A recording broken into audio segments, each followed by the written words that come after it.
regarde dans sa parole, Dieu qui nous a aimé le. Nous allons tourner nos regards 118. Nous nous tournons vers toi. Tournons-nous vers lui.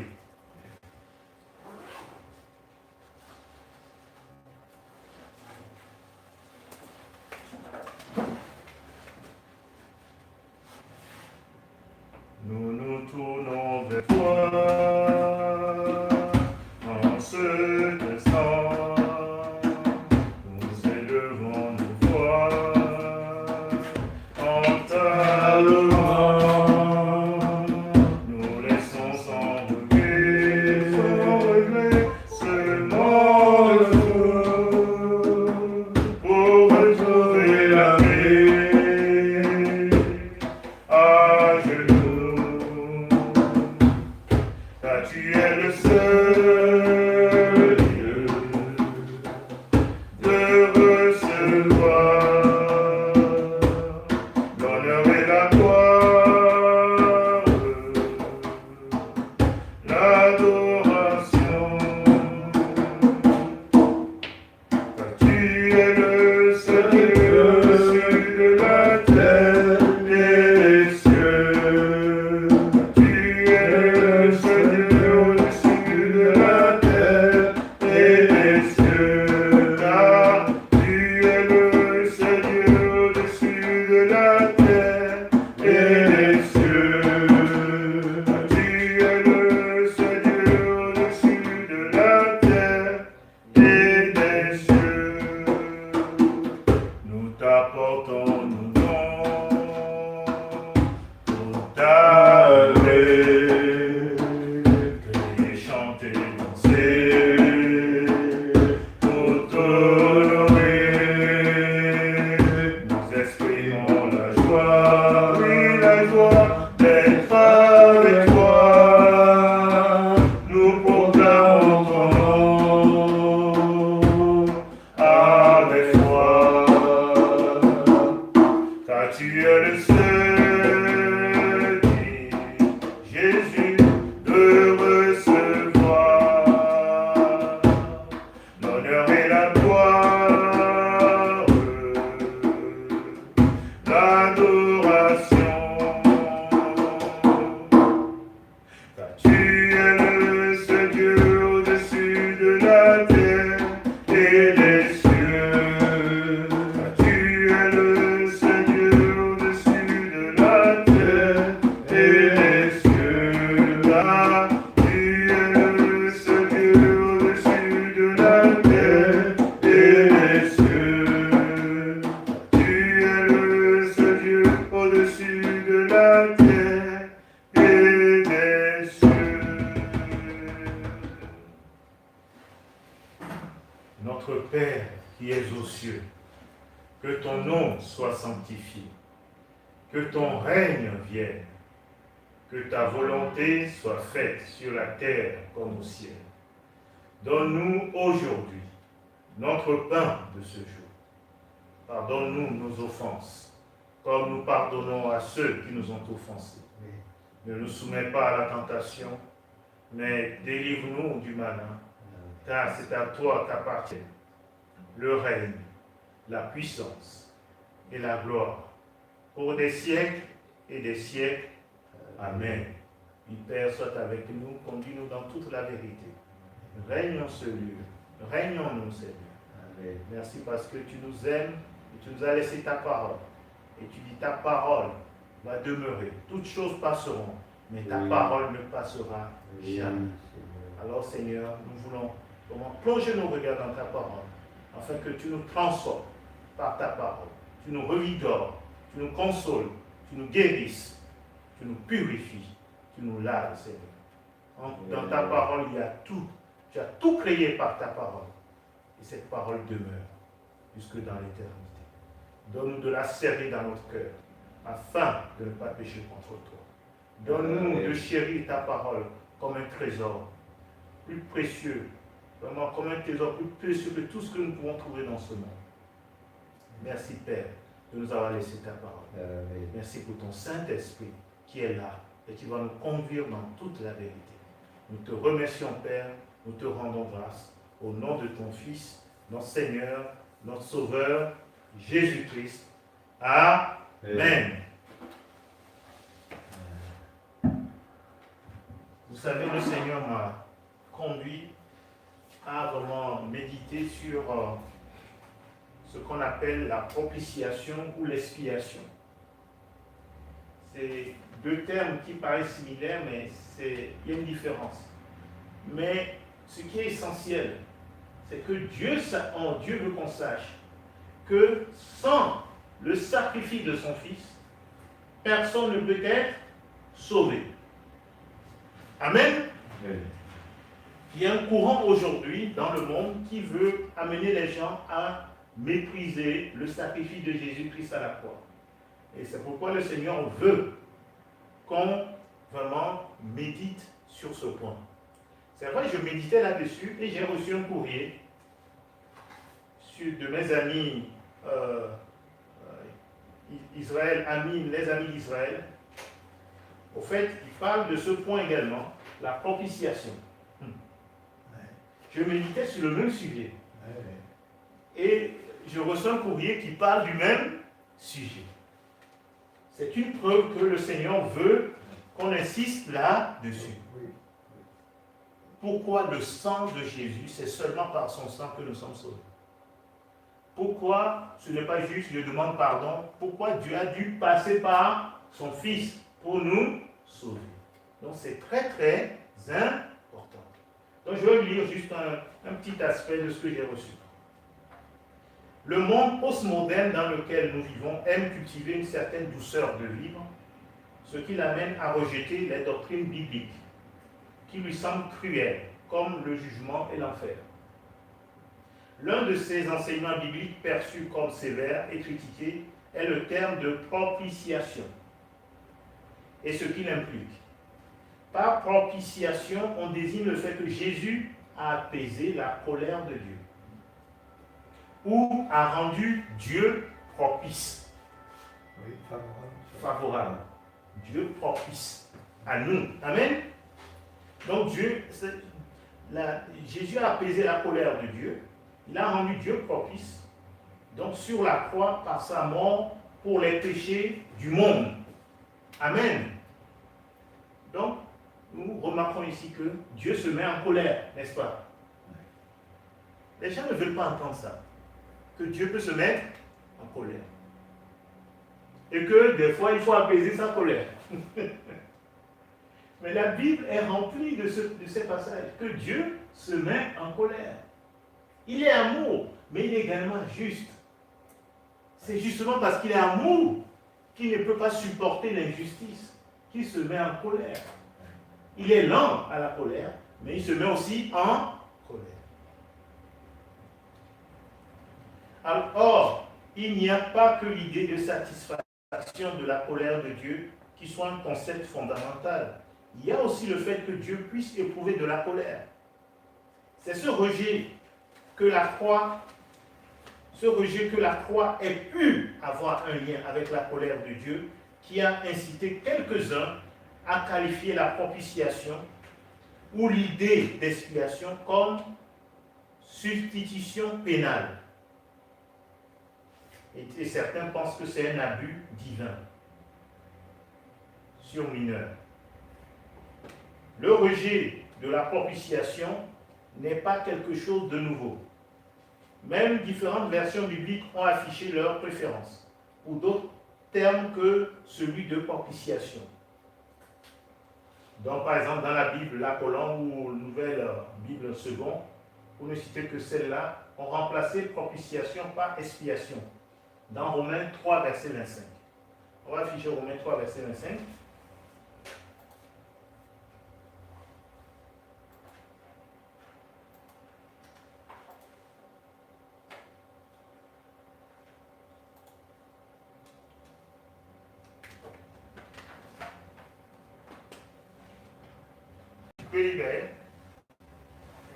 Destiné par son sang à être pour ceux qui croiraient victimes propitiatoires, afin de montrer sa justice, parce qu'il avait laissé impunis les péchés commis auparavant, au temps de sa patience, afin, dis-je, de montrer sa justice dans le temps présent, de manière à être juste, tout en justifiant celui qui a la foi en Jésus. Voilà. Donc, dans Louis II 1910, mais si tu vois Louis II, tu as la 21 ou pas? Ou bien va dans la colonne, par exemple. Tu vois, l'ancien disait victime propitiatoire. Oui.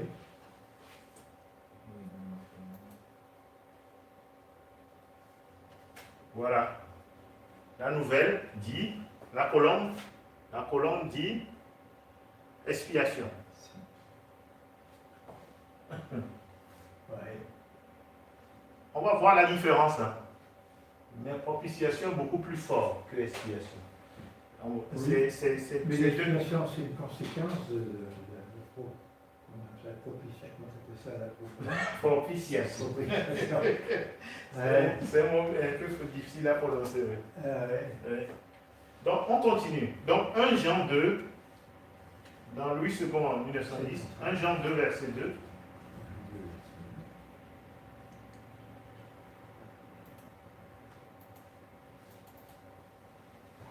Dans ce verset, il s'agit de propitiation. Plusieurs les suivront dans leur dissolution, et la voix de la vérité sera calomniée. Non, 1 Jean 2.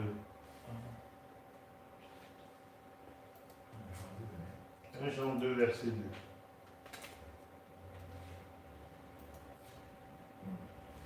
Il est lui-même une victime expiatoire pour nos péchés, non seulement pour les deux. Voilà, on dit souvent expiatoire, mais c'est le mot original, c'est propitiatoire. On va voir la différence. C'est très proche, hein, c'est deux mots très très proches.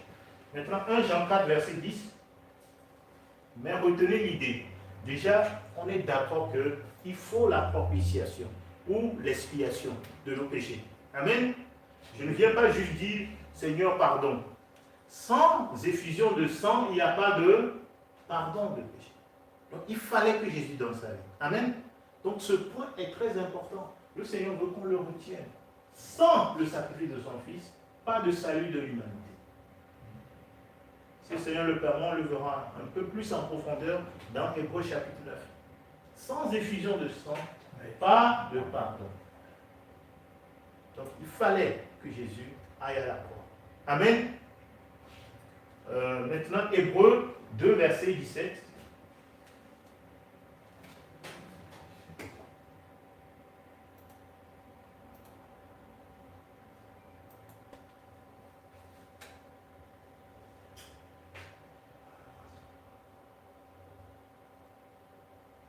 Hébreux 2, verset 17. Alors, Gaël? En conséquence, il a dû être rendu semblable à toute chose à ses frères, afin qu'il fût un souverain sacrificateur miséricordieux et fidèle dans le service de Dieu, pour faire l'expiation des péchés du peuple. Amen. Bien. Maintenant, on va voir la différence entre les deux. Pour l'auteur de ce manuscrit de l'Association des Amis d'Israël, Mike Stallard, il dit ceci. La différence est de taille entre l'expiation et la propitiation. Qu'est-ce que ça veut dire l'expiation? L'expiation est un concept impersonnel, mais important. C'est impersonnel, mais important. Le péché est expié, une personne n'est pas expiée. Vous voyez la différence? Ouais. Le péché est expié, mais ce n'est pas la personne qui est expiée. Donc c'est impersonnel. Par exemple, on peut dire tu as commis un péché, ton péché est expié. On ne peut pas dire Gaël est expié. Tu vois? Non. Donc, c'est impersonnel. Cela signifie que le péché est couvert ou ôté. Quand on dit un péché expié, il est couvert ou ôté. Donc c'est impersonnel, on enlève le péché. Donc, il dit, un dictionnaire biblique définit l'expiation de la manière suivante. C'est purification ou suppression du péché ou de sa culpabilité. Donc, l'expiation, c'est purification ou suppression du péché, ou de sa culpabilité. Est-ce que vous me suivez? Donc, quand on dit expiation, c'est une purification. Oui, purification. C'est comme si je me suis sali, Oui, et puis j'utilise un savon pour enlever la tache. oui, oui, oui, Voilà. oui. C'est un peu ça l'expiation. Oui, mais il faut qu'il y ait la culpabilité, sinon on va encore souvenir. Il faut bien avoir souvenir des péchés, mais là, sera encore. Voilà. On ne saisirait pas de la pardon, si je peux Voilà. dire. L'expiation nous enlève la culpabilité, mais il faut être d'accord qu'on est coupable. Oui, oui, oui. Et ensuite, Dieu nous enlève cette culpabilité Oui. par le sang de Jésus. Il y a beaucoup de chrétiens, il y a pas mal de chrétiens qui ne sont pas encore délivrés. Oui, oui. C'est déjà manqué. Ouais. Et il faut que Dieu, au fait, Dieu veut nous enlever non seulement le péché, mais aussi la culpabilité, parce que la culpabilité reste souvent. Et puis Satan s'en sert bien. Et il s'en sert. Il s'en sert. Hein. Oui, oui. Il s'en sert. Et si on n'est pas bien conscient de ce qui s'est passé à la croix, on se laisse avoir. Ah oui, oui, oui. Il faut un certain temps pour comprendre, bien sûr, peut-être. Mais C'est comme si tu deviens propriétaire d'une maison et celui qui te l'a vendu, il a aussi la clé. Hein? Quand il t'a vendu la maison, il a gardé les clés pour rentrer de nouveau dans la maison. Donc quand tu n'es pas là, il rentre. Il fait ce qu'il veut. Donc, tu n'es pas vraiment propriétaire de la maison. c'est l'accusateur. C'est ça, des ça, frères. ouais. Il a commencé en Éden, il a commencé à accuser Dieu Oui, auprès d'Ève.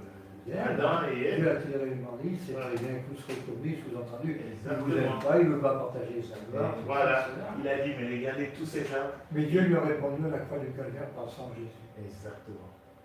Il a été Il a vaincu. eu- Il a eu. Il a aussi été- délivré de l'accusateur à la croix. Voilà, c'est-à-dire Dieu l'a cloué. Il dit là, dans les ordonnances, nous accuser, nous condamner, ça a été cloué à la croix. Ouais. Donc c'est une délivrance. C'est-à-dire qu'il dit l'acte dont les ordonnances. Par exemple, il dit Jean-Pierre, il a fait ceci, il a fait cela. Donc il y a un gros dossier. Ouais, ah oui. Dieu dit non, tac, tac, je l'ai cloué à la croix. Il dit il a détruit. Dieu détruit tout ce que Satan a noté contre toi. Ouais. C'est des actes dont les ordonnances nous condamnaient, des choses qui nous condamnent. À la croix, c'est ça la culpabilité. Le Seigneur aussi l'a détruit. Voilà. Donc ça, il faut le saisir. Sinon, on sera complexé devant le diable. Et oui. Lui va te rappeler tes anciennes erreurs, alors que c'est comme si tu étais à la justice. On a dit, monsieur, eh ben, c'est fini, on vous a jugé, on vous fait grâce.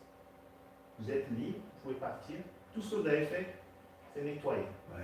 Donc si quelqu'un vient encore te dire que tu es coupable, tu diras non. J'ai été gracié. Ouais, ouais. Mais c'est bien, il faut l'enseigner comme tu fais. Il faut que ça soit enseigné. Exactement. Mais souvent, on... Parce qu'on aurait tendance à s'accuser nous-mêmes, et en plus, il y a l'adversaire qui accuse en plus. Alors, Mais oui. Et il sait le faire. Il sait accuser. il s'est accusé. Il sait accuser et c'est pourquoi le Seigneur nous dit il faut qu'on soit conscient de qui nous sommes. Le Seigneur dit ne sois pas conscient de tes péchés, mais sois conscient du pardon de tes péchés. Souvent on est conscient de nos péchés, Ouais. mais on n'est pas conscient du pardon Oui. de nos péchés. Ah oui. C'est-à-dire dans notre conscience, on pense toujours à ce qu'on a fait. Alors que Dieu dit non, sois conscient du pardon de tes péchés. Il a purifié nos consciences. Il purifie nos consciences par son sang. D'où la puissance du sang de Jésus. Ouais. Amen. Oui, c'est- Amen. Oui. Mais si on n'est pas conscient de cela, il va t'accuser tout le temps. Oui. Il va te rappeler des choses. Mais c'est parce que toi, tu n'es pas conscient du pardon. Le Seigneur veut que tu sois conscient de son pardon. Qu'est-ce que ça veut dire être conscient de son pardon? C'est que tu sais qu'il t'a pardonné. Amen. Et il s'est dit, Dieu ne te pardonne pas aujourd'hui, demain il dit, non, je ne te pardonne pas. Quand Dieu te pardonne, il te pardonne vraiment. Et il dit, j'ai oublié. Amen. Ouais. Toi qui viens, tu veux lui rappeler, il dit, je ne sais pas de quoi tu parles. Tu veux lui rappeler tes péchés, il te dit, je ne sais pas de quoi tu parles. J'ai oublié. Il dit, j'ai mis ça au fond de la mer. Dieu choisit d'oublier. Amen. C'est ça, il faut être conscient de cela. Et son sang, le sang de Jésus fait quoi? Ôte les péchés. Ce n'est pas juste couvrir, hein. Ça ôte. Amen. Ça enlève. C'est-à-dire que ça enlève le péché. C'est comme s'il y a quelque chose qui est là. Tu as un insecte qui te pique. Ce n'est pas juste on vient le couvrir comme ça. Il a encore son comment on appelle, ou une abeille a encore le dard dans ta peau. Non, on n'enlève pas que l'abeille, on enlève aussi le dard de l'abeille. Amen. Donc le Seigneur enlève tout. Le péché et ses conséquences, tout ce que ça a fait, il enlève. C'est ça, il purifie notre conscience des œuvres mortes. Ça, c'est puissant. Et Dieu veut qu'on le saisisse. Amen. Les sacrifices anciens, ils couvraient pour un temps. Oui, il couvrait, oui. Mais il fallait revenir dessus. Il fallait la refaire. Voilà. Alors que le Seigneur, il ôte complètement. Alors ça pesait que momentanément. Mm-hmm. Mais c'est pour nous aujourd'hui, en tant que chrétiens, le Seigneur, l'apôtre Paul nous dit, mon peuple périt, faute de connaissance. Il y a des choses que nous devons savoir.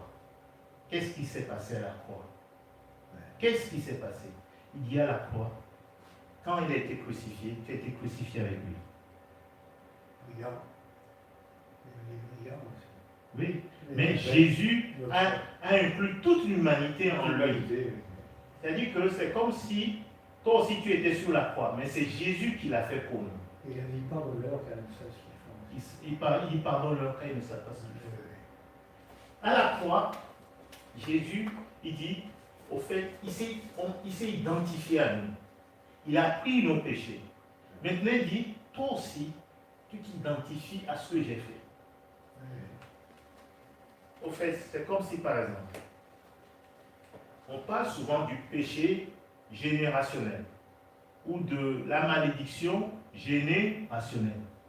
Par exemple, un père a péché, on dit, voilà, ça redescend sur les enfants, de génération en génération. Il y en a qui croient ça. Mais et ça arrive. C'est rare quand même. Parce qu'il nous a délivré de la malédiction, là. Oui, justement. Là, justement, il faut croire qu'il nous a délivrés. Oui. C'est ce qui est marqué maintenant. Non, mais il faut le croire. C'est-à-dire que ce que le Seigneur m'a montré, c'est que si la malédiction générationnelle est vraie, la bénédiction générationnelle aussi est vraie. À la croix, Jésus a pris nos péchés. Jésus a pris notre malédiction sur lui.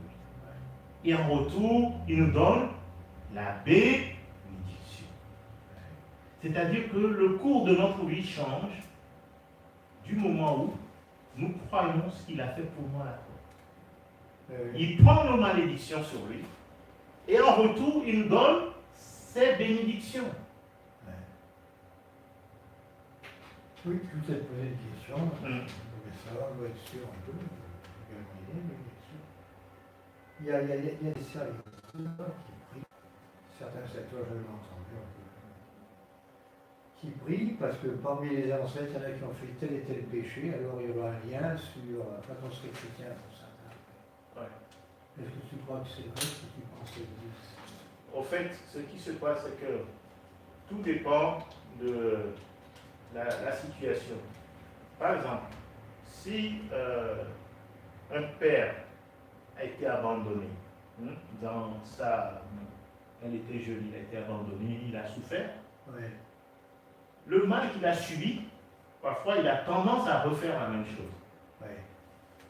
Il a été enfant, on lui a fait du mal. Ouais. Il grandit, il reproduit la même chose. Ouais. Et c'est ce que le Seigneur dit dès le commencement, il dit, depuis le péché d'Adam, le péché est entré dans le monde et le cœur des hommes est tout le temps poussé vers le mal. C'est pourquoi Dieu était obligé de stopper les choses par le déluge. Oui. Il y a eu un jugement. C'est vrai. Maintenant, Jésus est venu arrêter les choses. Jésus dit, lui, à la croix, c'est lui le deuxième Adam et le dernier. Donc quand lui est venu, plutôt que de nous donner la malédiction, il nous donne la bénédiction. C'est pourquoi le Seigneur nous dit de quitter la lignée du premier Adam, quitter l'ancien Adam, pour aller vers le nouvel Adam. Amen. On change de lignée. On était dans la lignée du premier Adam, où le péché nous entraînait tous vers la perdition. Et on sort de cette lignée pour aller dans la lignée de Jésus. Oui, ça, oui. Et c'est ça qui change les choses. Oui, c'est vrai. Oui, je crois. C'est ça qui change les choses. C'est-à-dire que tant que ce qui se passe, c'est que les gens, souvent, ils donnent leur vie à Jésus, mais ils ne sont pas conscients de ce qui s'est passé à la croix pour briser l'influence du malin dans leur vie. Satan ne vient que pour voler, égorger et détruire. Mais si tu n'es pas conscient de ce qui s'est passé pour toi à la croix, tu vas te laisser voler. Ah oui. Amen. Oui, mais Jean-Pierre, certains de ces gens-là qui disent que quand peut encore avoir des liens par rapport à leurs parents, quoi, et tout, leurs ancêtres, quoi. Ils peuvent avoir des liens par rapport à ça. Ils ont des liens, donc ils peuvent chuter d'une façon ou d'une autre, ils peuvent ne pas être bénis à Dieu, manquer de foi, enfin. Mais de toute façon, si les gens ont des liens avec leurs ancêtres, ce que nous avons tous naturellement, il dit tout ce que nous avons hérité de nos parents. Oui. Mais en Jésus-Christ, tout lien est brisé. Amen. En Jésus-Christ, tout lien est brisé. C'est une question de foi. Le Seigneur dit, est-ce que tu crois ce que j'ai fait à la croix pour toi? Voilà, c'est ça. À la croix, c'est Jésus qui devient notre Père. C'est-à-dire que nos pères terrestres, leur influence est brisée sur nous dès que nous mettons notre foi en Jésus. Jésus devient notre Père. Et donc, tout ce que nos ancêtres ont eu comme influence sur nous, c'est brisé en Jésus. Et oui, moi je crois. Là, comme je te dis, alors dans ce cas-là, c'est quand même grave ce qu'ils disent. Parce que c'est quand même limiter le sacrifice de Jésus. Mais au fait, c'est-à-dire que le sacrifice de Jésus, est valable pour tout le monde. Mais c'est vrai, ce qui est vrai, c'est que les gens, au lieu de s'en prévaloir, Jésus a tout fait pour nous. Il dit, tu es né de nouveau, tu es mort avec moi, tu as été enseveli avec moi, tu es ressuscité avec moi. Et l'apôtre Paul, pour écrire aux Romains, il leur a dit, ne savez-vous pas? C'est-à-dire, c'est des choses que nous, les chrétiens, des fois, nous oublions. Par exemple, je prends Gaël, il a des droits. Il a des droits, mais s'il oublie ses droits, quelqu'un peut abuser de lui. Tu comprends ce que je veux dire? Tu as des droits. Tu es français. Tu as des droits en tant que français. Tu arrives à la préfecture, tu dis, mais j'ai tel droit, je viens pour récupérer mes droits. On te dit, non, monsieur, vous n'avez pas droit. Mais si tu ne fais pas prévaloir tes droits, eh bien, tu vas rentrer chez toi bredouille. Et pourtant, tu as droit. Non, tu diras à la personne qui te dit, vous n'avez pas droit, regardez, voici les preuves. Je suis français. Voici tel article qui dit que j'ai droit. Vous présentez ça à la personne dit, ah oui, effectivement, vous avez droit. Et il vous donne ce dont vous avez droit. Sur le plan spirituel, c'est pareil. C'est que beaucoup de chrétiens, quand on leur dit vous n'avez pas droit, ils reculent. L'apôtre Paul, à un moment, il a été fouetté par des soldats romains. Et vous savez ce qu'il a fait? À un moment, il a dit, je suis romain. Et le soldat a eu peur. Tu vois, il a rappelé ses droits. Il dit, je suis un romain. Vous n'avez pas le droit de faire ce que vous m'avez fait. Le soldat a eu peur. Il a rappelé ses droits. Donc, quand tu rappelles tes droits à Satan, Il a peur et il fuit loin de toi. Ouais. Il faut rappeler tes droits de filiation. Ouais, ouais. Tu es un enfant de Dieu, tu as des droits en Jésus. Tu es mort avec lui. Ouais.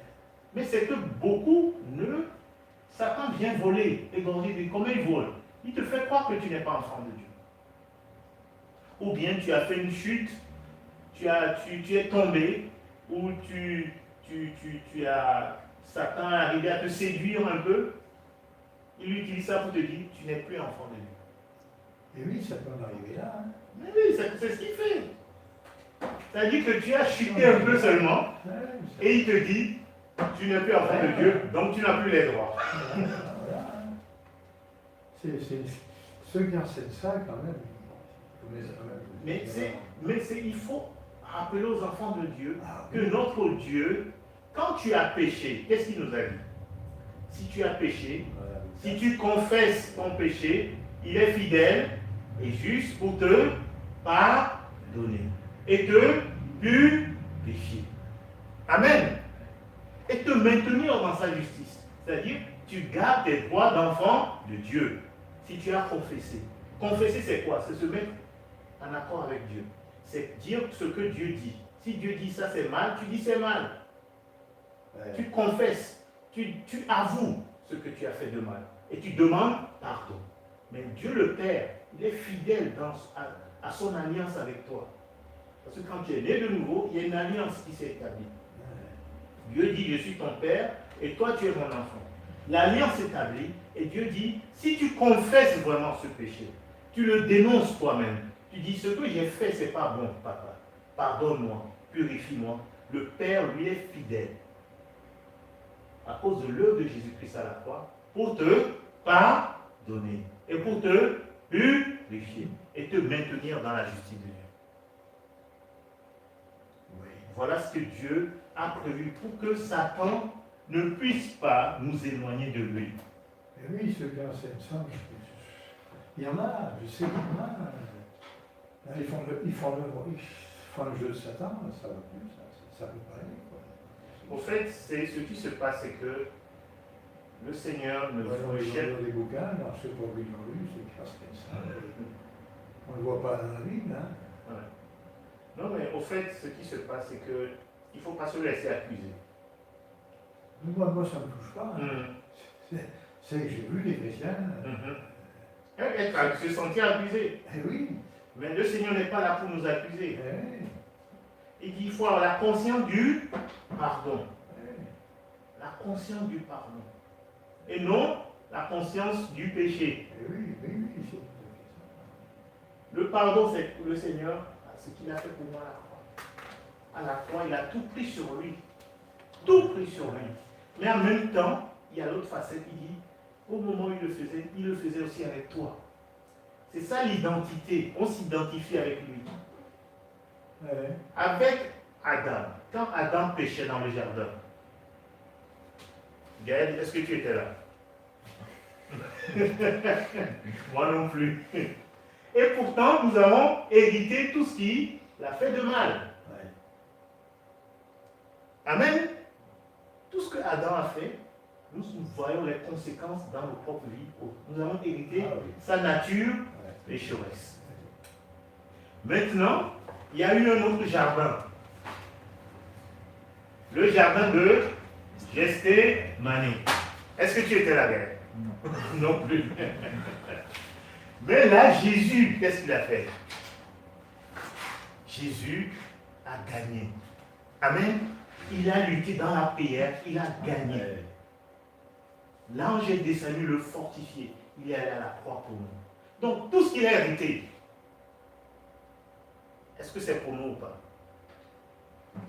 Tout ce qu'il a hérité, c'est pour nous. Amen. C'est ça la croix. À la croix, Dieu change notre situation. Notre héritage change. Nous passons de mauvais héritage au bon héritage de Jésus. Et c'est cela que Dieu veut qu'on garde dans notre cœur. Et c'est pourquoi l'apôtre Paul rappelle ça aux Romains. Parce que les Romains disaient, mais parce que nous sommes sous la grâce, mais on va continuer à pécher. Il a dit, mais non, loin de là. Ne savez-vous pas que quand Christ a été crucifié, vous êtes crucifié avec lui. Ouais. Ne savez-vous pas que quand vous êtes baptisé, vous êtes identifié à tout ce qu'il a fait? Quand on le crucifiait, c'est comme si vous étiez crucifié. Quand on l'ensevelissait, c'est comme si vous étiez enseveli. Quand il ressuscitait, c'est comme si vous ressuscitiez avec lui. Il dit maintenant, regardez-vous comme mort au péché et vivant pour Jésus, pour Dieu. Amen. En Jésus-Christ. Oui. Une dernière question, mais pas non, mais là, Ouais. j'ai souvent remarqué dans l'église que beaucoup de chrétiens disaient que c'était Satan qui rendait malade. Qui rendait malade. Oui, on a l'exemple de Job, bien sûr, on a eu tellement dans la vie, Mhm. à ce niveau-là. Mm. Donc, ces gens qui croient ça, est-ce que ça ne les limite pas pour recevoir la guérison de Jésus-Christ s'ils sont malades? Mhm. Si c'est Satan qui les rend malades. Oui, s'ils croient ça, si eux ils croient ça, Mhm. est-ce que ça ne peut pas les limiter pour céder dans la foi, pour céder la guérison? Donc, je l'ai souvent remarqué, ça aussi, parce qu'il y a des réalités, il y a le corps qui est là, il y a la vie qu'on mène aujourd'hui, il y a ces deux ensemble, pas forcément Satan, comme certains disent. Ouais. Oui, Satan n'est pas responsable du tout. Ah non. Des fois, on est malade parce qu'on a mauvaise hygiène de vie. Oui, et puis il y a la réalité qui est là aussi. Et puis, notre corps est encore soumis à la fragilité. Oui. Donc, mais par contre, Il y a des il faut croire que Satan n'est pas plus puissant que Dieu. oui. Satan n'est pas plus puissant que Moi, Dieu. j'ai pas de problème. Ouais. Mais non, mais ce que tu dis est J'ai important. pour les chrétiens, c'est dommage. Hein. Mhm. Moi, je pense que ça doit les limiter pour ces guérisons. Oui, c'est oui. pas possible. Qu'est-ce que ça pense? Il faut, mais je suis d'accord avec toi, il faut croire à la puissance de la croix. Il dit, par ces maîtrissures, nous avons été guéris. Le Seigneur le dit. Oui. Et lui est venu nous apporter la guérison. C'est ce qu'il a fait avec le peuple d'Israël dans le désert. C'était une préfiguration de ce qu'il fait avec nous, Jésus. Quand ils avaient rencontré l'eau amère, Moïse a jeté un bâton dans l'eau. Le bâton rappelle la croix. Et l'eau est devenue douce. Donc quand nous croyons à l'œuvre de la croix, Dieu change les choses. Là où il y a l'amertume, là où il y a la maladie, Dieu apporte la guérison. Dieu veut guérir ses enfants. Il leur a dit en ce moment, je suis l'Éternel qui te guérit. Jéhovah Rapha. Je suis l'Éternel qui te guérit. Donc Dieu a toujours voulu guérir ses enfants. Donc c'est pourquoi nous devons croire en l'œuvre de la croix. Si nous ne croyons pas en l'œuvre de la croix, à ce que Dieu a fait pour nous, c'est là que nous ouvrons la porte à l'ennemi. Il vient voler. C'est-à-dire, il vole tout ce que Dieu nous a donné. Il te vole ton identité. Il te fait croire que tu n'es plus enfant de Dieu parce que tu es tombé, tu as une petite chute, tu as péché contre Dieu. Dieu te dit non, mon enfant, si tu as péché, repens-toi, confesse tes péchés et Dieu, lui, fait sa part. Il dit, moi, je suis fidèle pour te pardonner et te purifier, te maintenir dans ma justice. Et aussi te transformer ta mentalité. Des fois, on pêche parce qu'on n'a pas la bonne mentalité. On n'a pas le bon renouvellement de l'intelligence. Oui. Et donc, Dieu aussi, là, il nous transforme. Il dit, mon enfant, je vais t'instruire. Je vais te montrer la voie que tu dois suivre. Et tout ça, c'est progressif. Ils sont transformés de gloire en gloire, en sa présence. Oui. Mais Dieu n'est pas là. Il n'a pas fait tout cela pour que, juste parce que tu as péché un peu, pouf, il t'écarte. Non. Il n'aura pas investi la vie de son fils pour nous perdre juste parce qu'on est... Non. C'est comme quand tu es un entraîneur, tu es un grand joueur. Un grand joueur. Ouais. Dès qu'il fait une petite erreur, pendant le match, on le sort. Non. Donc, plus tu es un grand joueur, de moins en moins tu fais des erreurs. Ouais. Et même si tu fais une erreur, on va te le pardonner, on va dire, oh, tu fais tellement de bonnes choses que on lui pardonne. Ouais. Amen. Mais Dieu, il veut qu'on soit des hommes. Il veut qu'on soit comme un soldat. L'apôtre Paul dit, je cours vers le but. Je cours vers le but. Il dit, je traite durement mon corps, afin de ne pas être rejeté après avoir prêché aux autres. Parce qu'il sait qu'il y a un qui essaie de le faire tomber. Ah oui. Je ne veux pas donner accès. Donc Satan essaiera toujours de nous faire tomber. Mais il faut être toujours désireux d'aller de l'avant. C'est pourquoi l'apôtre Paul dit, oubliant ce qui est en arrière, je me cours vers ce qui est devant. J'essaie de saisir Christ. Amen. Je veux gagner le combat de la foi. C'est pourquoi quand on tombe, il faut vite se relever.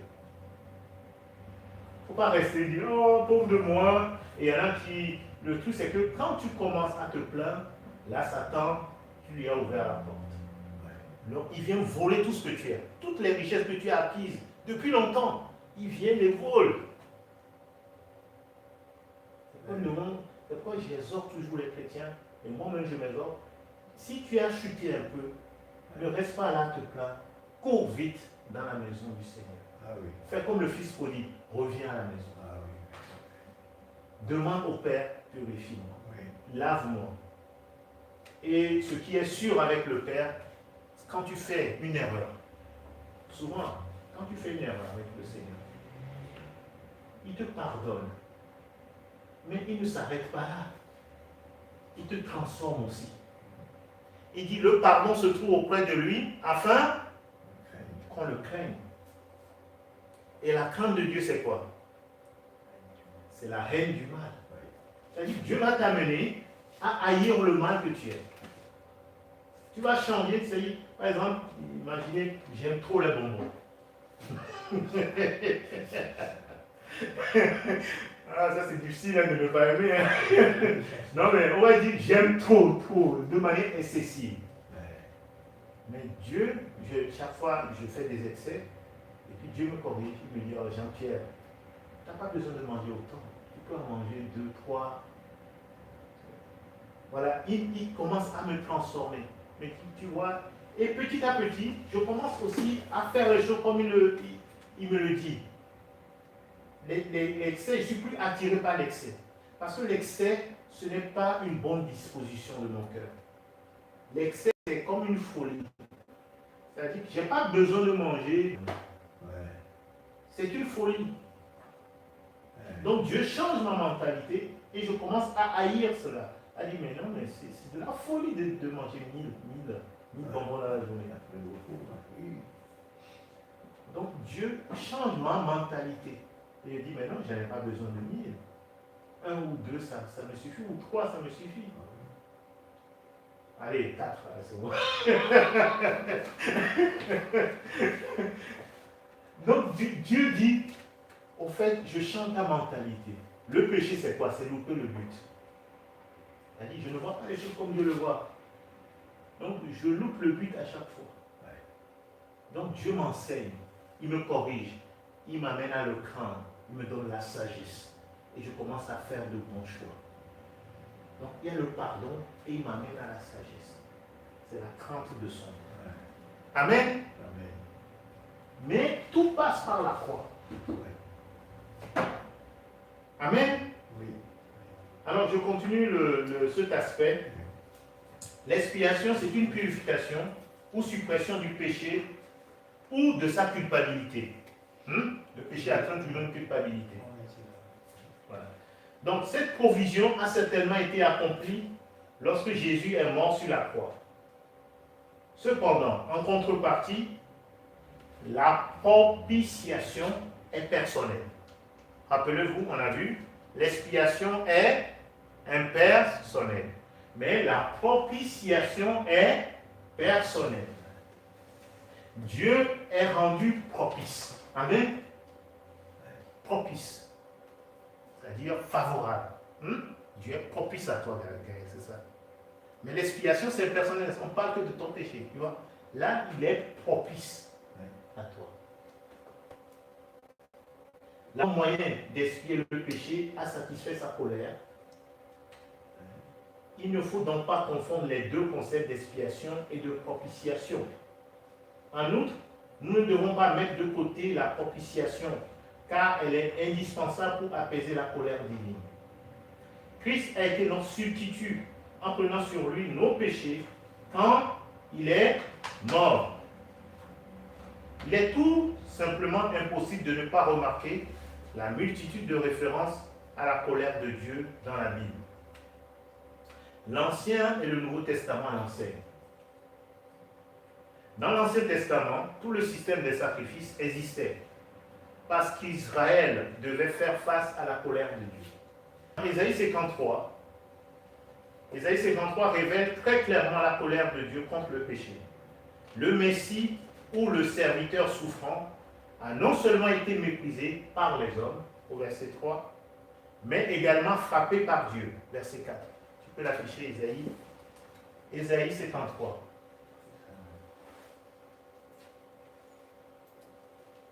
Vraiment, c'est conduit ce que nous sommes en train de voir. Je pense que Satan fait des ravages en ce moment.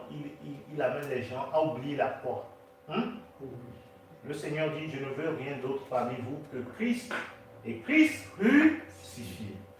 Quand on oublie la croix, on commence à regarder à soi-même. Il faut toujours regarder à la croix. C'est là où nous trouvons notre identité. C'est là où il y a eu le transfert. Dieu nous a transférés du monde des ténèbres à son admirable lumière. C'est là où nous sommes devenus enfants de Dieu. Amen. Alors, Ésaïe 53. Oui, tu peux commencer là, oui.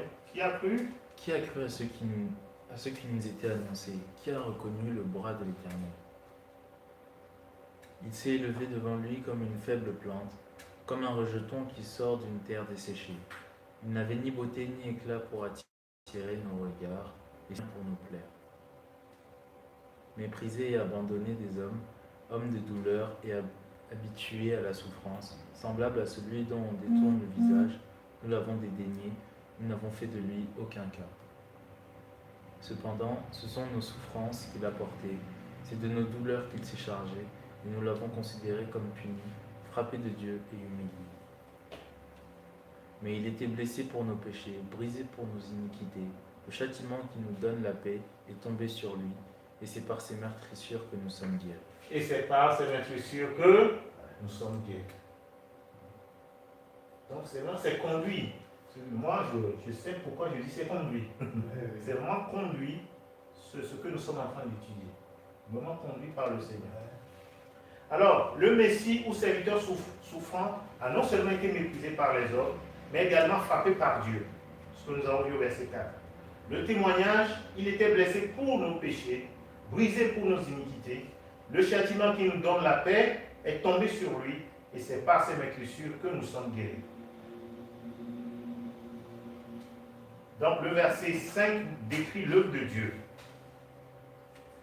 Donc Dieu veut nous guérir par les meurtrissures de Jésus. Amen. Dieu encore veut nous guérir. Des termes comme blessé, brisé et châtiment soulignent la sanction divine sur le Messie. On a vu, il était comment? Blessé, brisé et châtiment. Au début, c'est dit quoi? Qui a reconnu le bras de l'Éternel? C'est Dieu qui a agi. Tout a été mis sur son Fils. Amen. C'est pourquoi Jean-Baptiste l'a appelé à justice. Voici l'agneau de Dieu qui ôte les péchés du monde. Donc, on voit Dieu, le Père, agir.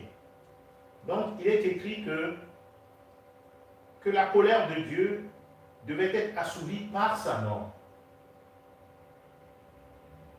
Le terme colère de Dieu, il ne faut pas le voir en termes de humain où je me mets en colère. Non, la colère de Dieu, c'est son indignation face à l'injustice. Amen. C'est ça la colère de Dieu. Il est indigné face à l'injustice. C'est une colère qui est saine. Ce n'est pas la colère de l'homme. C'est-à-dire, on va dire colérique. Non, c'est pas ça. Dieu n'est pas colérique. Amen. Dieu est lent à la colère. Il supporte longuement. Mais à un moment, il s'indigne face à une situation. Il est obligé. Il faut bien qu'il exerce la justice. Il est ça, il est obligé. Il faut qu'il exerce la justice. C'est ça la colère de Dieu. Amen. Donc, la mort du serviteur souffrant satisfera l'Éternel. Au verset 11. Au verset 11. À cause du travail de son âme, il rassasiera ses regards par sa connaissance. Par sa connaissance, mon serviteur juste justifiera beaucoup d'hommes, et il se chargera de leur iniquité. Amen. Quand on considère le passage dans son ensemble, il n'existe pas de plus belle représentation de la notion de propitiation. Le Nouveau Testament aussi parle de courroux de Dieu. Un passage clé se trouve dans Jean 3, versets 14 à 15. Jean 3, versets 14 à 15.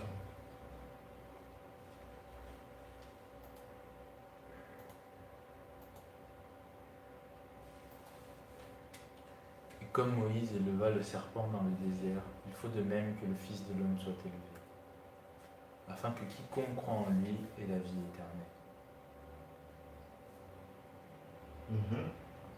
D'accord. Verset 16. Car Dieu a tant aimé le monde qu'il a donné son Fils unique, afin que quiconque croit en lui ne périsse point, mais qu'il ait la vie éternelle. Amen.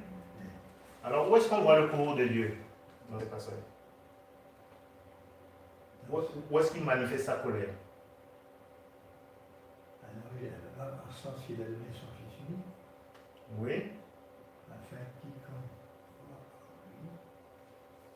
qu'il donne la vie éternelle. Qu'ils aient la vie éternelle. Mais quelle est la sanction de Dieu qui court dans ce verset? Dans ce verset, Ouais.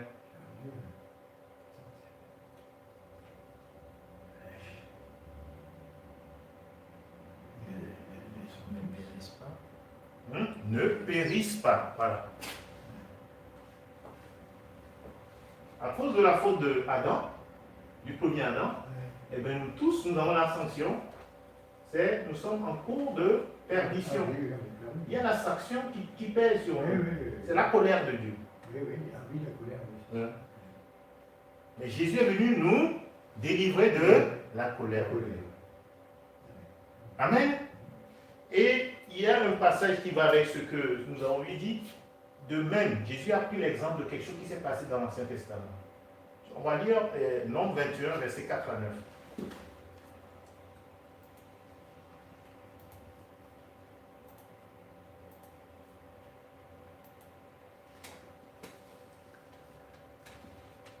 Ils partirent de la montagne de Hor par le chemin de la mer Rouge pour contourner le pays d'Édom. Le peuple s'impatienta en route et parla contre Dieu et contre Moïse. Pourquoi nous avez-vous fait monter hors d'Égypte pour que nous mourions dans le désert? Car il n'y a point de pain, il n'y a point d'eau, et notre âme est dégoûtée de cette misérable nourriture. Alors l'Éternel envoya contre le peuple des serpents brûlants. Ils mouillèrent le peuple, et il mourut beaucoup de gens en Israël. Le peuple vint à Moïse et dit, nous avons péché car nous avons parlé contre l'Éternel et contre toi. Prie l'Éternel, afin qu'il éloigne de nous ces serpents. Moïse pria pour le peuple. L'Éternel dit à Moïse, fais-toi un serpent brûlant et place-le sur une perche. Quiconque aura été mordu et le regardera conservera la vie. Alléluia. Vous voyez ce qui se passe ici? Verset 9. Moïse fit un serpent d'airain et le plaça sur une perche, et quiconque avait été mordu par un serpent et regardait le serpent d'airain conservait la vie. Amen. Est-ce que sur le plan spirituel, nous avons été mordus ou pas? Est-ce que nous avons été mordus? Par qui? Par notre vie, puis par le verset aussi. Ouais. Se convertir. Avant de se convertir, je veux dire. Oui. Est-ce qu'on a été mordus? Par le vieux serpent et Satan. Et donc, tous ceux qui sont mordus, il y en a beaucoup qui sont morts. Le salaire du péché, c'est quoi? C'est la mort. Oui. Il y a beaucoup qui meurent loin de Dieu. Oui. Et Dieu veut arrêter cela par Jésus-Christ. De même que, au temps de Moïse, ils avaient péché. Dieu a envoyé des serpents brûlants. Tous ceux qui ont regardé à la croix ont conservé la vie. Ils ont été sauvés. De même, le Seigneur dit, si tu crois que son Fils est la solution de Dieu au problème du péché, tu seras sauvé. Amen. Pourquoi Jésus a dit, il a pris le même exemple. Il parlait avec un docteur de la loi, Nicodème. Ah oui.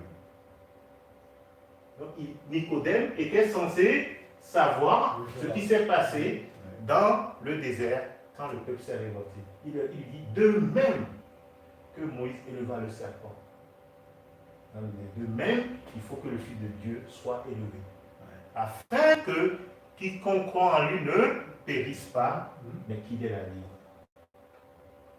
Et ensuite il ajoute, car Dieu a tant aimé le monde. Souvent on prend juste ce passage.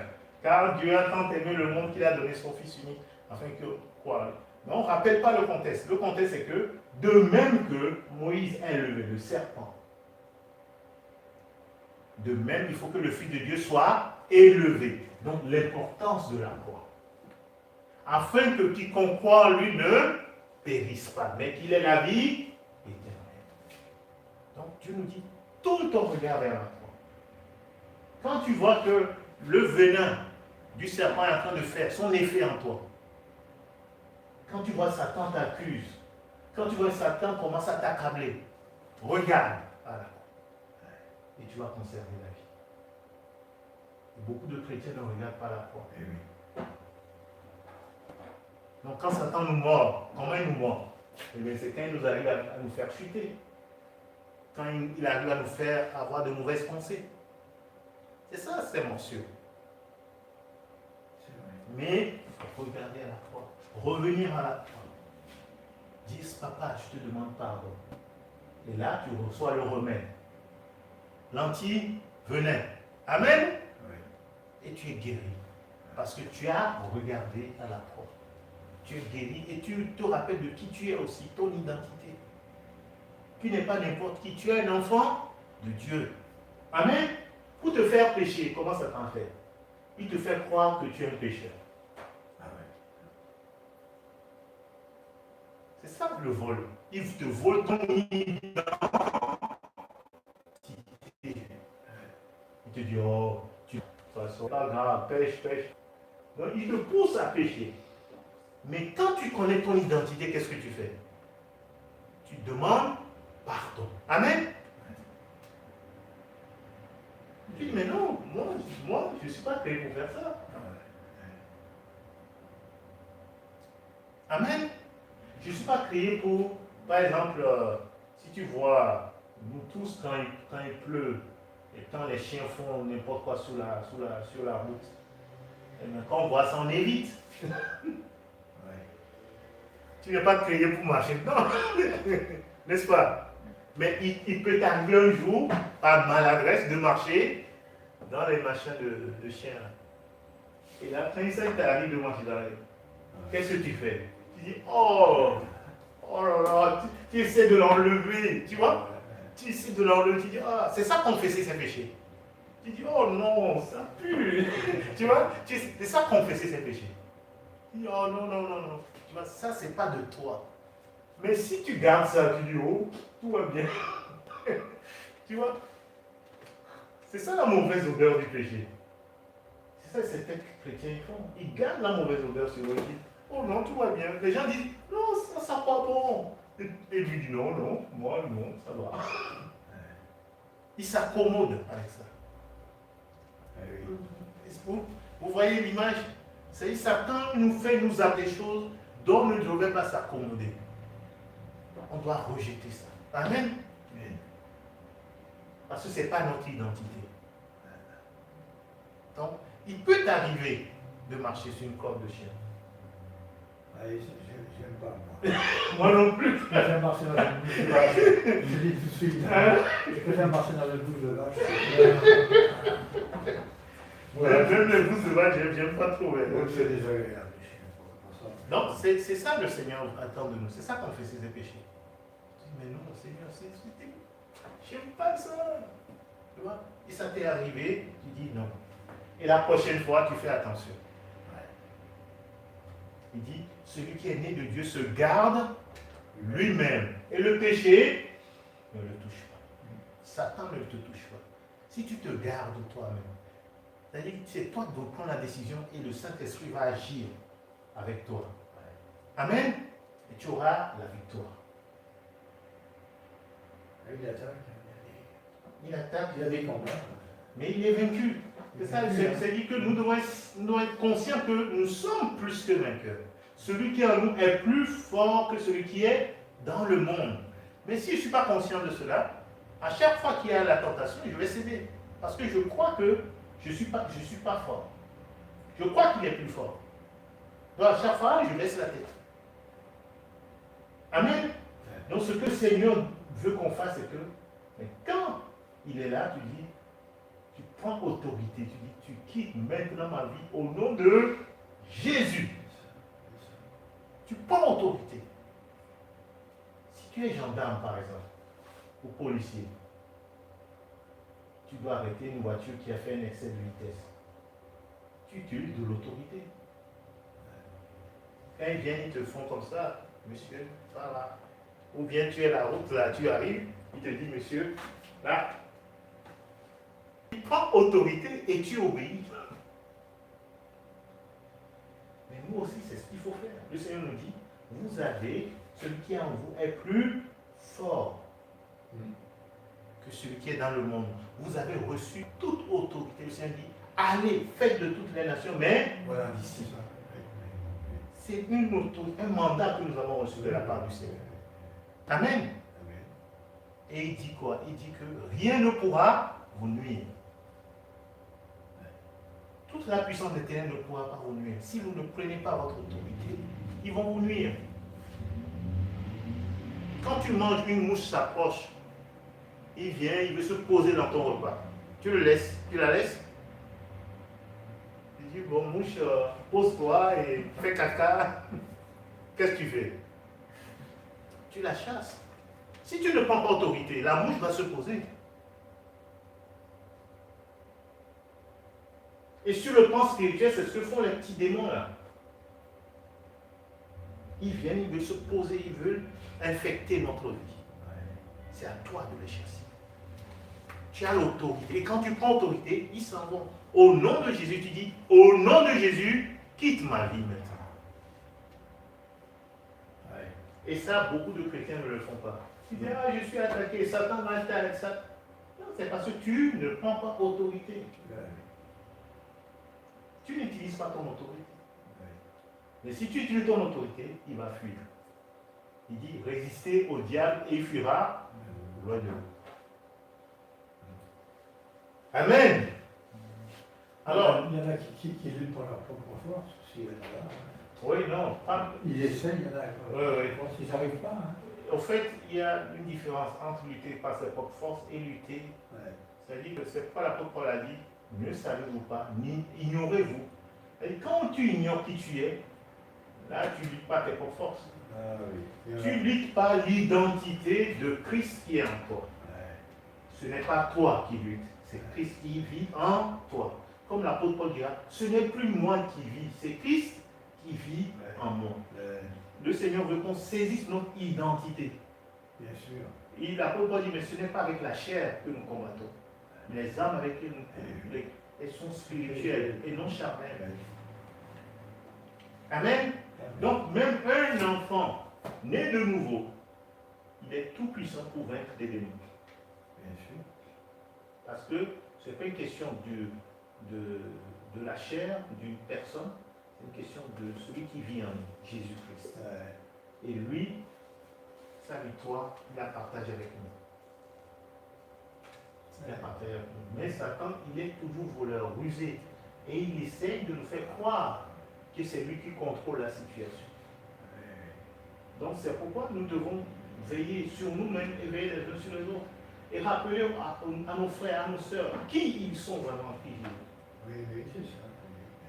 Nous ne sommes pas des pécheurs. Tout le temps on dit, ah, moi je suis un pécheur, je suis un pauvre petit pécheur, un PPP. Hein? Tout le temps on aime bien se plaindre, on dit, ah je suis comme ça, je suis comme ça. Ouais. Dieu dit non, c'est un mensonge du diable, tu n'es pas comme ça. Ouais. Dieu voit en toi le Saint-Esprit. Dieu voit en toi son Fils, Jésus. Amen.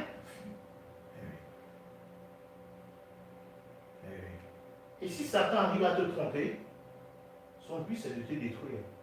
D'abord, qu'est-ce qu'il vient? Il vole ton identité. C'est ce qu'il a fait avec Jésus. Il lui a dit, si tu es le Fils de Dieu, change ses pierres en pain. Il voulait voler son identité. Nous aussi, fait ça avec nous. Donc, il ne faut pas le laisser faire. Même si tu es tombé, tu viens de pécher là. Tu viens de pécher. Le Seigneur dit, tu peux l'afficher, Romains 14. Ça, c'est quelque chose d'important que beaucoup de chrétiens oublient. Même si tu as péché là. Je n'encourage pas à pécher, hein, c'est pas ça. C'est pas le but. Il faut pas. Mais c'est que il faut que on sache qui nous sommes, notre identité.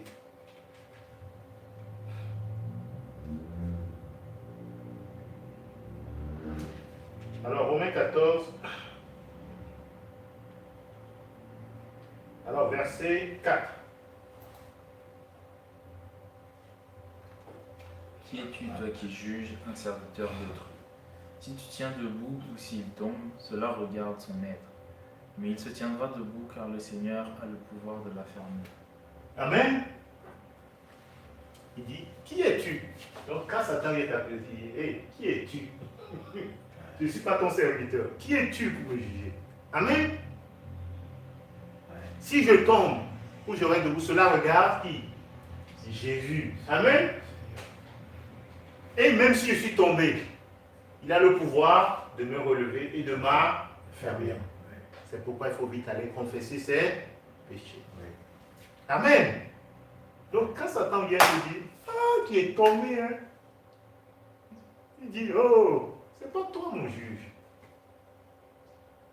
C'est Jésus qui est mon maître. Alors je vais auprès de mon maître, je confesse mes péchés.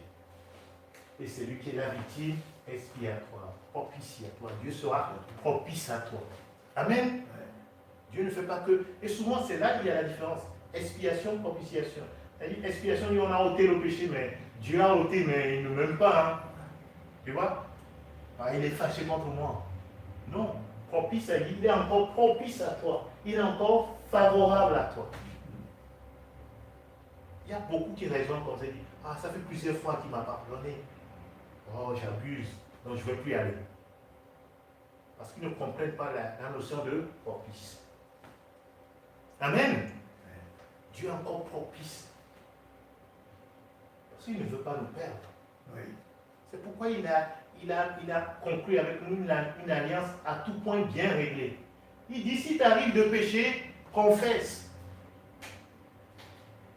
Ne laisse pas le péché t'engloutir, t'assommer. Confesse vite le péché. Amen. Ouais. Confesse vite le péché. Ne laisse pas le péché t'engloutir. Le but du geste, c'est d'engloutir. Confesse. Donc c'est une alliance. Dieu dit, moi je suis fidèle. Et juste pour te pardonner, te purifier, te maintenir dans ma justice. Il dit, petits enfants, je vous écris pas afin que vous péchiez. Je ne vous dis pas ces jours. Non, mais si quelqu'un a péché, nous avons un avocat auprès du Père. Oui. Qui est notre victime expiatoire. Propitiatoire. Il faut vite, comme tu dis, confesser, parce qu'après, il y a l'autre qui va accuser. Il va accuser, il va continuer, il va en rajouter un peu plus. Exactement. En fait, c'est son but, l'autre, c'est que tu perdes ton identité. Ah, oui. C'est que tu doutes de ton identité et que tu doutes aussi de comment on appelle, du fait que Dieu est favorable vis-à-vis de toi. Ouais. Et beaucoup, ils arrivent et disent, ah, Dieu est fâché contre moi. Oh, Dieu ne m'aime plus. Avec tout ce que j'ai fait là, c'est même pas possible qu'il puisse m'aimer encore. Ouais. Donc du coup, vaut mieux continuer à pécher au moins je trouve un peu de plaisir là-bas, je ne vais pas revenir à Dieu. Et c'est un mensonge du diable. C'est comme ça il fait. Tu vois, il commence à te dire, oh non, tu n'es plus un enfant. Avec tout ce que tu as fait là, Jésus a dit, même le brigand, c'est pourquoi Dieu nous enseigne, même le brigand sur la croix, il a été pardonné.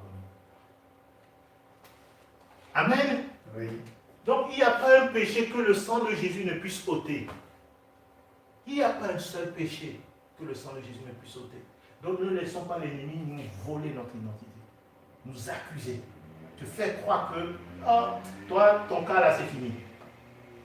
C'est le père du mensonge, la Bible dit. Mais il faut croire la vérité de la parole de Dieu. Dieu a dit, si tu confesses, lui, il est fidèle. Amen. Est-ce que Dieu ment? Non. Voilà. C'est vrai ce que tu dis, Non, Dieu ne peut pas mentir. Amen.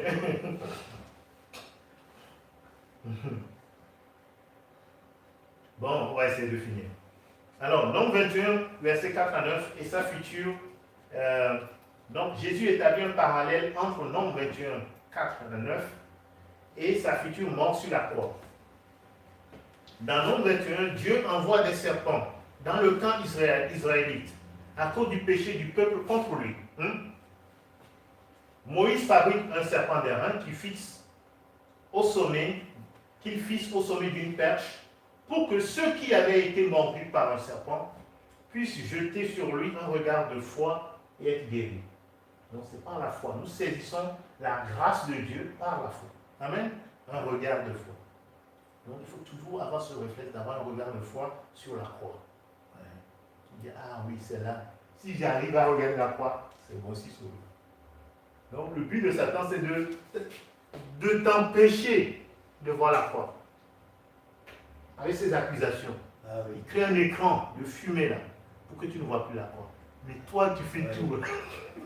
Ah, dès que tu vois la croix, ouf, tu es guéri. Amen. Donc qu'est-ce qu'il fait? Dans ce moment-là, il essaie de t'éloigner du Seigneur. Il crée en toi le désir de ne plus prier. C'est ça, chercher la croix. Il crée en toi le désir de ne plus venir à l'église. C'est ça, t'empêcher de voir la croix. C'est ça ses stratégies. Il t'éloigne comme, vous voyez les animaux sauvages. Pour attraper une proie, il éloigne du troupeau. Donc, la pauvre bête est prise au piège. Elle ne sait plus son identité, elle ne sait plus où sont les autres. Et elle est perdue, elle se fait dévorer.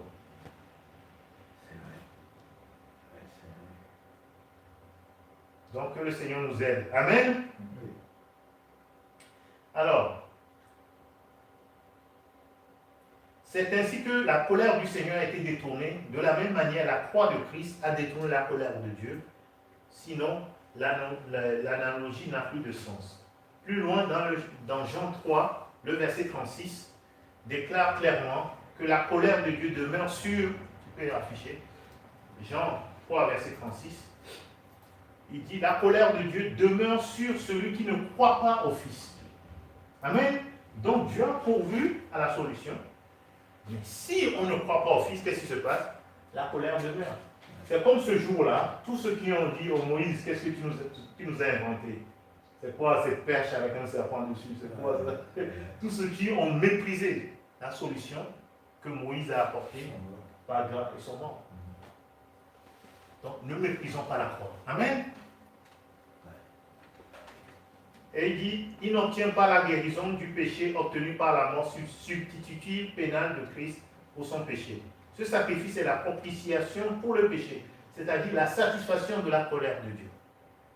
Certains passages du Nouveau Testament utilisent intentionnellement le mot propitiation à propos de la mort de Christ pour nos péchés. Dans Romains 3, 25, le mot grec traduit par propitiation, c'est le mot ilastérion. Ilastérion apparaît dans l'une des parties les plus explicites de l'enseignement biblique à propos des différents aspects qui entourent l'œuvre de Jésus sur la croix. Notamment la justice, le péché, la foi, la justification, la rédemption et le sang de Christ. Retenons bien ce point. Les différents aspects qui entourent l'œuvre de Jésus sur la croix, c'est quoi? La justice. Il était coupable, je deviens juste. Amen. Le péché. Dieu ôte tous mes péchés. La foi. Il faut que je mette ma foi dans l'œuvre de Jésus. Et Dieu me fait aussi un don de foi. Amen. Ensuite, il y a la justification, il y a la rédemption et le sang de Christ. La puissance du sang de Christ. Donc, on voit dans Romains 3, versets 21-26. On peut l'afficher. Romains 3, versets 21 et 26, à 26.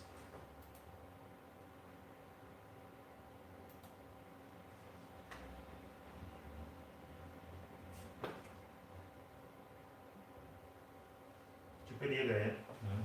Mais maintenant, sans la loi est manifestée la justice de Dieu, à laquelle rendent témoignage la loi et les prophètes.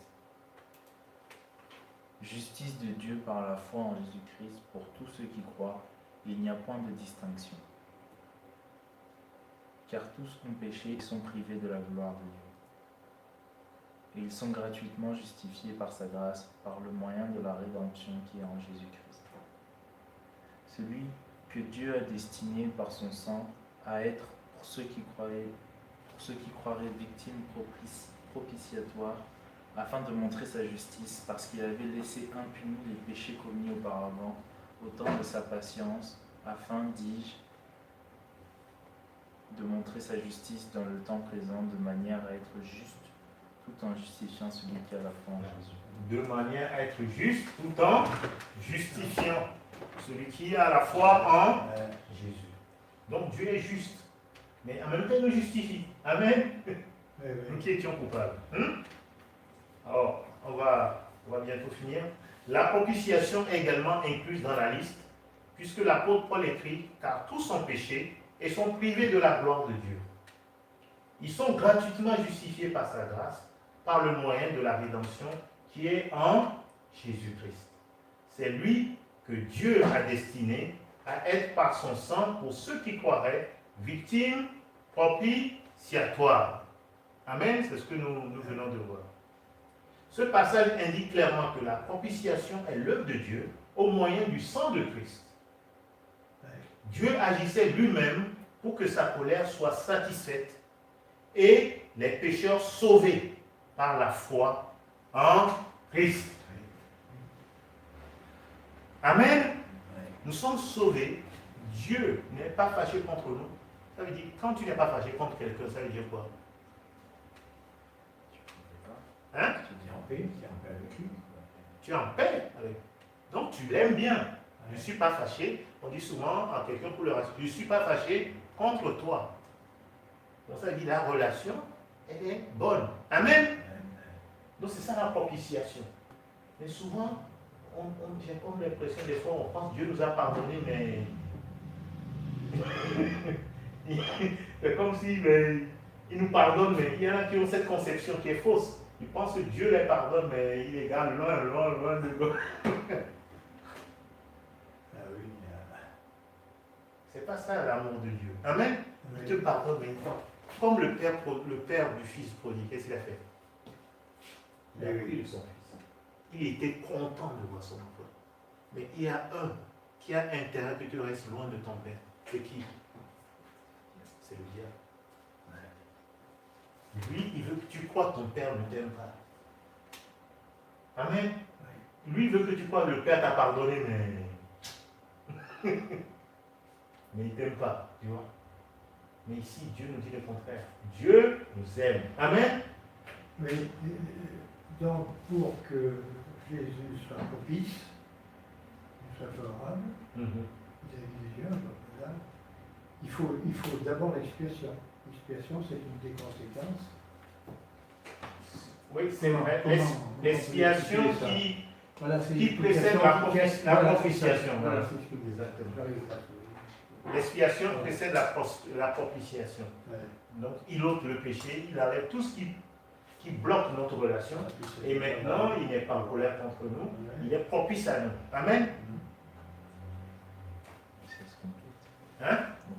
Ça se complète, oui. Ça se complète, oui. Alors, deux autres passages qui mentionnent, en fait, la propitiation englobe l'expiation, en fait, on peut dire. C'est ça. Deux autres aspects qui mentionnent la propitiation se trouvent dans 1 Jean. Dans 1 Jean 2, verset 2, tu peux afficher la version Darby.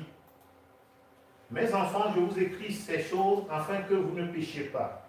Si quelqu'un a péché, nous avons un avocat auprès du Père, Jésus-Christ, le juste. Et lui est la propitiation pour nos péchés. Amen. Lui est la propitiation pour nos péchés. Dans d'autres versions, ils disent la victime expiatoire pour nos péchés. Il est la propitiation pour nos péchés. Et non pas seulement pour les nôtres, mais aussi pour le monde entier. Alors, si de nombreuses discussions portent à justice sur l'étendue de l'expiation dans la fin du verset, il nous faut également reconnaître l'importance du mot propitiation. L'idée de satisfaction de la colère de Dieu n'est pas incompatible avec le contexte. Au verset précédent, Jésus est l'avocat qui assure la défense des croyants devant le Père. Il est notre avocat. Amen. Il est également déclaré juste. Il est qualifié pour être notre propitiation, celui qui satisfait ou apaise la colère de Dieu. Amen. Jésus est notre propitiation. Alors, 1 Jean 4, verset 10 présente aussi le Fils de Dieu comme propitiation pour nos péchés. Toujours David, 1 Jean 4, verset 10.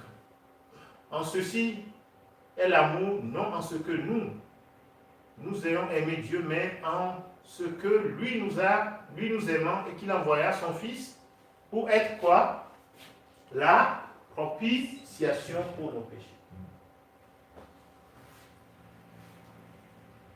Le contexte de ce verset montre que la profondeur de l'amour de Dieu, manifesté à la croix, devrait inciter les chrétiens à s'aimer les uns les autres. Amen. Ça devrait inciter les chrétiens à s'aimer les uns les autres. En satisfaisant sur la croix la colère de Dieu contre le péché, Christ souligne la profondeur de l'amour divin. Deux derniers textes du Nouveau Testament mettent en relief l'œuvre de Dieu qui a fait la propitiation par Christ. Dans les deux citations, le mot expiation correspond à propitiation. Dans les textes originaux, Hébreux 2, verset 17 dit ceci. Hébreux 2, verset 17 dit ceci. David toujours. C'est pourquoi il dut en toute chose être rendu semblable à ses frères, afin qu'il fût un miséricordieux et fidèle souverain sacrificateur dans les choses qui concernent Dieu, pour faire propitiation pour les péchés du peuple. Amen. Pour faire verset 17 plutôt. Pour faire propitiation pour les péchés du peuple. Le contexte souligne la nécessité pour Christ de devenir le Dieu homme incarné pour offrir un sacrifice humain. Si cela n'avait pas été ainsi, le sacrifice n'aurait pas pu satisfaire la colère de Dieu contre le péché humain. Par ailleurs, le récit de Luc 18, versets 9 à 14, présente deux hommes qui vont prier au temple. Un pharisien enveloppé dans son orgueil et un collecteur d'impôts écrasé par le poids de son péché. Ce dernier prie ainsi: Ô Dieu, sois apaisé envers moi qui suis un pécheur. Cette parole pourrait se traduire par: Ô Dieu, sois propice à mon égard. Sois apaisé envers moi veut dire sois propice à mon égard. Moi qui suis un pécheur. Amen. Oui. Ouais, la profondeur de cette prière. Ou encore, fais que ta colère contre mon péché soit satisfaite. Sois propice à mon égard. Fais que ta colère contre mon péché soit satisfaite. Qui est-ce qui satisfait la colère de Dieu? C'est l'œuvre de Jésus à la croix. Amen. Jésus est notre propitiation. La Bible contient assez d'enseignements montrant la réalité de la colère de Dieu et son intention d'apaiser cette colère par Jésus. Le plan divin a envoyé Jésus sur la croix pour mourir comme substitut châtié par nos péchés, de sorte que la colère de Dieu soit satisfaite. Tel est le sens de la propitiation. Elle est nécessaire parce que Dieu est juste et saint. Il doit condamner et juger le péché. Amen. Mais à la croix, l'amour de Dieu croise sa justice. Amen. L'amour de Dieu croise sa justice. Donc Dieu doit condamner et juger le péché. Parce qu'il est bon. Il ne peut pas laisser le péché vraiment impuni. Parce que c'est un juste juge. Il ne prend pas le coupable pour innocent. Mais en Jésus-Christ, le coupable devient innocent. Amen. Parce que Jésus devient coupable à sa place. Elle a deux effets, la justice. Deux façons de faire la justice. Je n'ai pas compris. La justice, c'est la justice de Dieu qui punit le péché. Oui. Et la justice de Dieu aussi. Après, ça nous permet d'être graciés, Oui, d'être les deux dieux, de venir à la fin. Exactement. Parce que quand il punit, c'est son fils qui le prend, c'est Jésus qui prend. Et donc le fils satisfait le Père. Voilà. Et nous, nous qui étions coupables, nous devenons justes à ses yeux. Et maintenant, il nous est favorable, il nous est propice. Propice. Voilà. C'est le mot. Oui. Dieu nous est propice. Amen. Ouais. Mais en donnant Jésus pour opérer la propitiation au profit des pécheurs, Dieu a démontré l'immense amour qu'il avait pour nous tous. Amen. Romains 5, verset 8. On va finir avec ça. Romains 5, verset 8.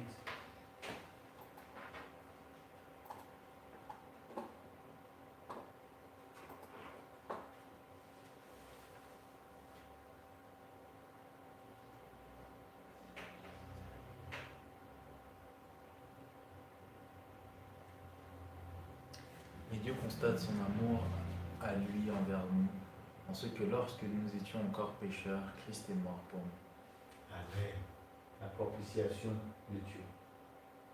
On était encore pécheurs. Ouais. On était les ennemis de Dieu. Il y a tout qui nous éloignait de lui. Mais là, il nous a rapprochés de lui. Par le propitiatoire de son Fils. Amen. Nous sommes maintenant propices. Dieu est propice pour nous. Dieu nous est favorable. Gloire à Dieu. Amen. Le sang de Jésus a satisfait le Père. Alors on va prier. On va adorer ce Dieu qui nous a été propice. Ok.